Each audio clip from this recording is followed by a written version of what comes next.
श्री स्वामी समर्थ.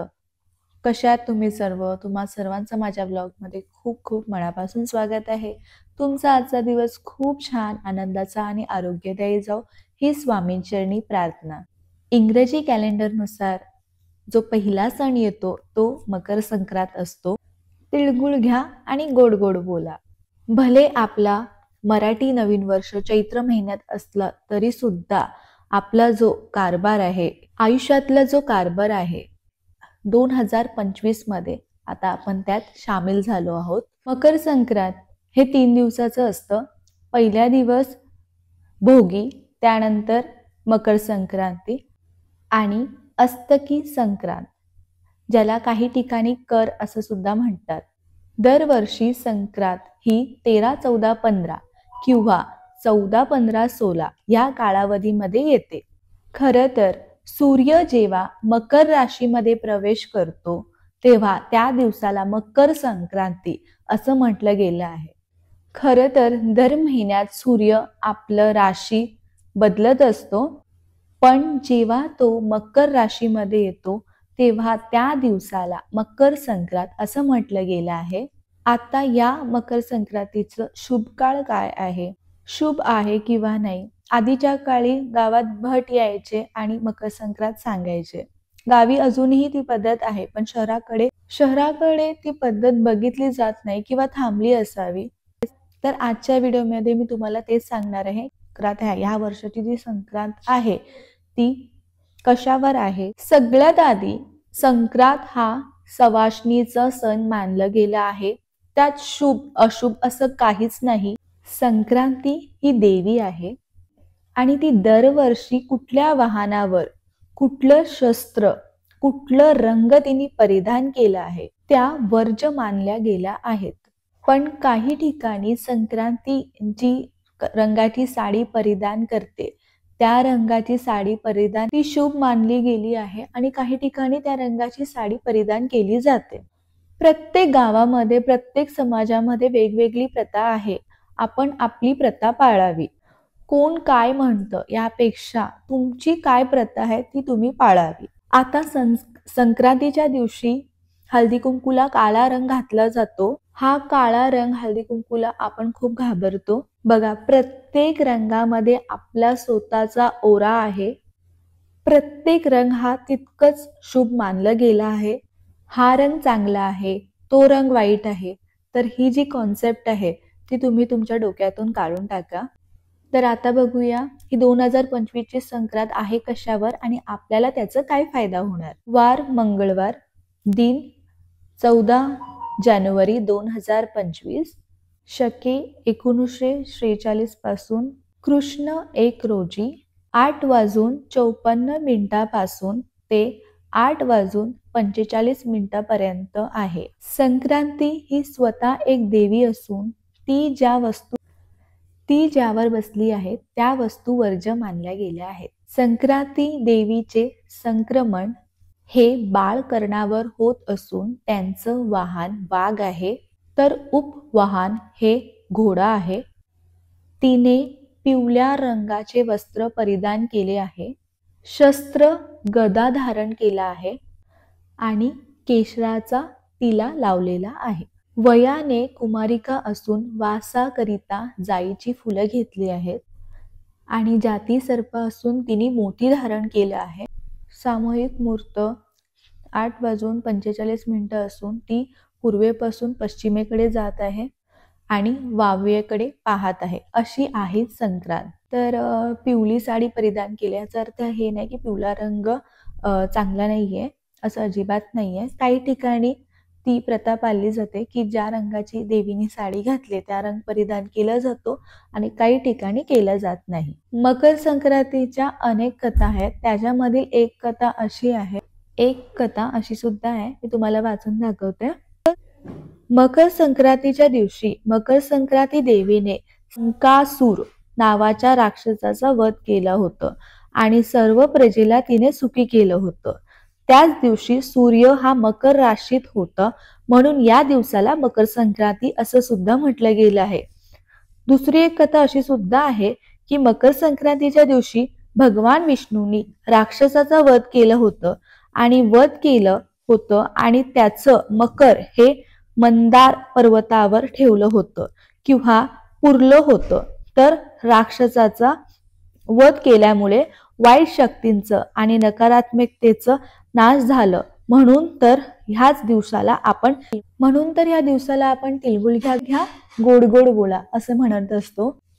आयुष्यात किंवा नात्यामध्ये जे काही कडूपण आहे, जे काही वादविवाद आहेत ते कमी व्हावे आणि सगळ्यांना एकत्र आणण्यासाठी हा सण असतो.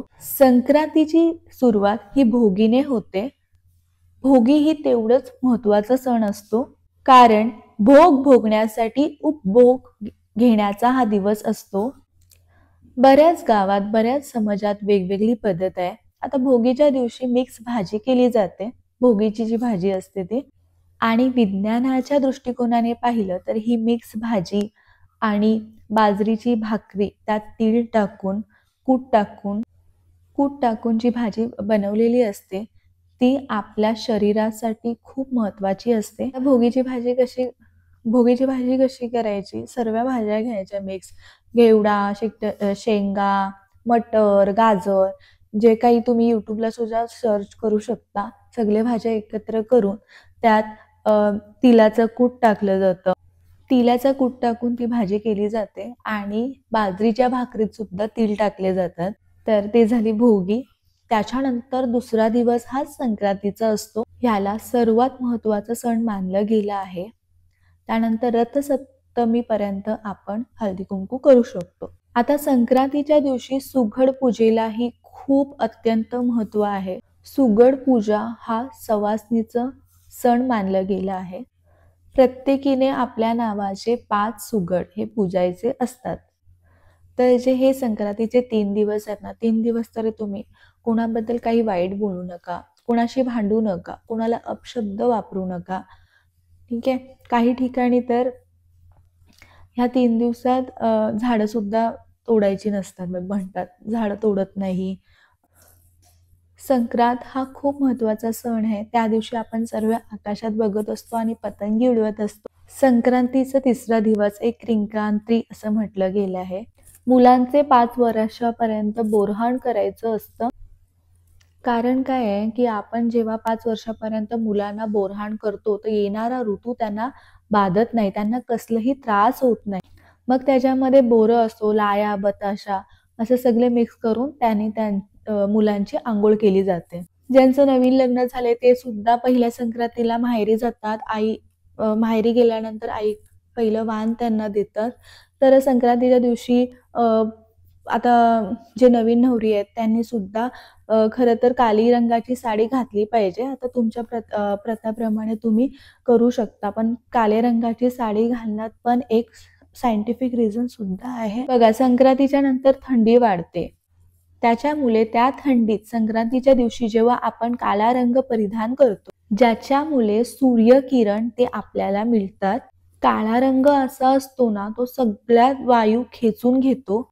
मग जे ते सूर्याचे किरण आहे ना, काळ्या रंगाद्वारे आपल्या शरीराला जातात. आता कुठलाही कलर घातला तरी तुम्हाला ऊन लागणारच आहे आणि काळ्या रंगामुळे जास्त ते वायू खेचून घेतो आणि ह्या थंडीमध्ये उन्हाची खरं तर आपल्याला गरज असते. ह्या संक्रांतीच्या कालावधीमध्ये आणि पौष महिना हा महत्वाचा मानला गेला आहे. सूर्यदेवाच्या उपासनासाठी सूर्यदेव हे सर्वात महत्वाचे आहेत. खरं तर दररोज आपण सूर्याला अर्घ्य दिलं पाहिजे. सूर्यदेवाला आपण रोज पाणी अर्पण केलं पाहिजे. दररोज नाही शक्य होत, पण पौष महिन्यात आवर्जून न चुकता करा. आता सूर्याला पाणी अर्पण करताना तुम्ही फक्त पाणी अर्पण केलात तरी चालेल किंवा त्याच्यामध्ये हळद कुंकू 1 फूल टाकून अर्पण केलात तरी चालेल. हे अर्पण करताना तुम्ही ओम सूर्यदेवाय नमः, ओम सूर्यदेवाय नमः या मंत्राचा जप करायचा. नाही शक्य होत तर 3 दिवस भोगी, संक्रांती आणि कर या 3 दिवशी तुम्ही सूर्यदेवांना अर्घ्य अर्पण आवर्जून करा. असं म्हटलं जातं की संक्रांतीच्या दिवशी सूर्यदेव हे आपले पुत्र शनिदेवांना भेटायला येतात. म्हणून शनीची महादशा 7.5 जरी असेल तरी सूर्यदेवांचं उपासना करणं खूप महत्त्वाचं आहे. आणि असं पण सायंटिफिक वेमध्ये तुम्ही बघायला गेलात तर मुलं असो, महिला असो, आपल्याला व्हिटॅमिन डीची खूप कमतरता असते. तर सूर्याचं जे कवलं ऊन असतो सकाळचं, दुपारचं जास्त नाही, सकाळचं जे कवलं ऊन असतं, त्याच्याने आपल्याला व्हिटॅमिन डी सुद्धा भेटते. कवलं ऊन घेतल्यावर व्हिटॅमिन डी हे जास्त प्रमाणात भेटतं. बाळ जेव्हा जन्माला येतो तेव्हा डॉक्टर सुद्धा म्हणतात आपल्याला की त्यांना कवळं ऊन दाखवा. कवळं ऊन म्हणजे 7:30 ते 8:30च्या दरम्यान तुम्हाला ते जे सूर्याचं कवळं ऊन असतो ते आपल्याला आपल्या शरीरासाठी व्हिटॅमिन डी आपल्याला जास्त प्रमाणात मिळते. म्हणून सायंटिफिकली सुद्धा तुम्ही बघायला गेलात तर संक्रांत हे आपल्यासाठी, आपल्या शरीरासाठी खूप चांगला सण आहे. येणारी संक्रांत आपल्या सगळ्यांनी खूप छान पद्धतीने साजरं करूया. तुम्हाला जर आजचा व्हिडिओ आवडला असेल तर व्हिडिओला लाईक करा, शेअर करा आणि सबस्क्राईब करा. पुन्हा भेटूया अशाच नवीन व्हिडिओसोबत. तोपर्यंत सर्वांना बाय आणि सर्वांना श्री स्वामी समर्थ.